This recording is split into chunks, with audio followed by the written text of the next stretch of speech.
Hello everyone, this is Adam with Kanen Coffee. Here we have a quick mo Arnos. I came to the shop with electrical issues.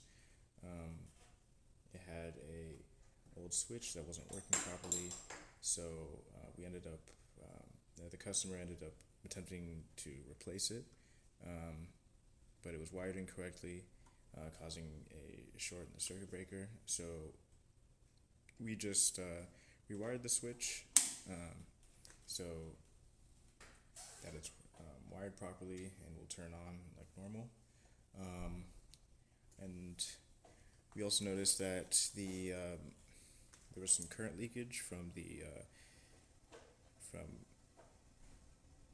heating element. This is often caused when the heating element, the outside of the heating element is cracked, allowing water inside. And that might have actually been the original electrical issue, that ended up causing everything else. So we replaced the heating element as well. So you can see here the temperature is rising. It's at 186, 187. It's climbing. The machine's off. See, it's working properly. So yeah,